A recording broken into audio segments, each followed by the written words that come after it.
যারা যারা চাকরি রিলেটেড গুরুত্বপূর্ণ আপডেট নিউজটি দেখার জন্য ক্লিক করেছেন, ভিডিওটিতে একটি লাইক দিয়ে কন্টিনিউ করা অনুরোধ জানাচ্ছি। আসসালামু আলাইকুম বন্ধুরা, বিশাল সুখবর, ইএফটিতে তৃতীয় ধাপের বেতন দেওয়া শুরু হয়ে গেছে।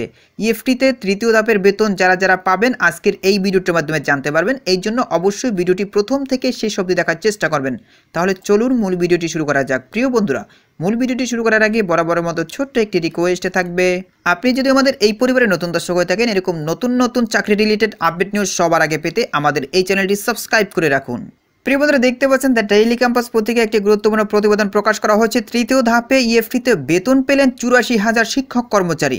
নিচে একদম বিস্তারিতভাবে উল্লেখ করা হয়েছে। এখানে দেখতে পাচ্ছেন বেসরকারি শিক্ষা প্রতিষ্ঠানে কর্মরত এমপিওভুক্ত শিক্ষকদের তৃতীয় ধাপের বেতন দেওয়া শুরু হয়েছে। এই ধাপে 84,000 শিক্ষক কর্মচারী ইএফটির মাধ্যমে বেতন পাবেন। ইতোমধ্যে তাদের মেসেজ পাঠানোর প্রক্রিয়া শুরু হয়েছে। মাধ্যমিক ও উচ্চশিক্ষা অধিদপ্তরের মাওসির সহকারী পরিচালক S M. Rezaul Haider Henry the Daily ক্যাম্পাসকে এই তথ্য নিশ্চিত করেছেন। জানা গেছে, সরকারি কর্মকর্তা কর্মচারীরা ইএফটির মাধ্যমে বেতন ভাতা পান, তবে বেসরকারি শিক্ষা প্রতিষ্ঠানে কর্মরত এমপিভুক্ত শিক্ষক কর্মচারীদের বেতন ভাতা সরকারি কোষাগার থেকে ছাড় হলেও তা রাষ্ট্রায়ত্ত 8টি ব্যাংকের মাধ্যমে অ্যানালগ পদ্ধতিতে ছাড় হয়। এই অর্থ তুলতে শিক্ষকদের নানা ভোগান্তিতে পড়তে হতো। ব্যাংকগুলোর মাধ্যমে বেতন ভাতা ছাড়ের জন্য কয়েক পর্যায়ে অনুমোদন সহ সংশ্লিষ্ট কাজে অনেক ক্ষেত্রেই এমপিভুক্ত শিক্ষকদের বেতন ভাতা পেতে দেরি হয়।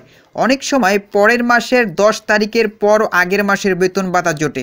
এই পরিপ্রেক্ষিতে গত 5 অক্টোবর বিশ্ব শিক্ষক দিবসে ইএফটিতে বেসরকারি শিক্ষকদের এমপিওর বেতন ভাতা দেওয়ার ঘোষণা দেয় শিক্ষা মন্ত্রণালয়। প্রাথমিকভাবে বেসরকারি এমপিওভুক্ত স্কুল কলেজের 209 জন শিক্ষক কর্মচারীর অক্টোবরের এমপিও ইএফটিতে ছাড় হয়। পরে গত 1 জানুয়ারি 1,89,000 শিক্ষক ইএফটির মাধ্যমে বেতন ভাতার সরকারি অংশের টাকা পেয়েছেন। দ্বিতীয় ধাপে আরও 67,000 শিক্ষক কর্মচারীকে বেতনের মেসেজ পাঠানো হয়েছে।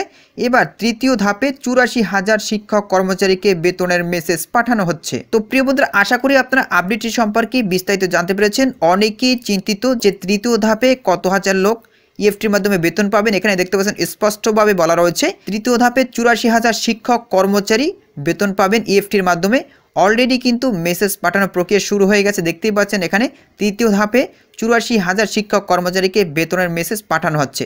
তো প্রিয় বন্ধুরা, আপনাদের যদি কোনো ব্যক্তিগত মতামত থেকে থাকে তাহলে অবশ্যই কমেন্ট করে জানাতে পারেন। পরবর্তীতে নতুন কোনো ভিডিও নিয়ে আপনাদের মাঝে হাজির হব। সবাই ভালো থাকবেন, সুস্থ থাকবেন। আমাদের ইউটিউব চ্যানেলটি সাবস্ক্রাইব করে আমাদের চ্যানেলের সাথে থাকবেন। ধন্যবাদ সবাইকে।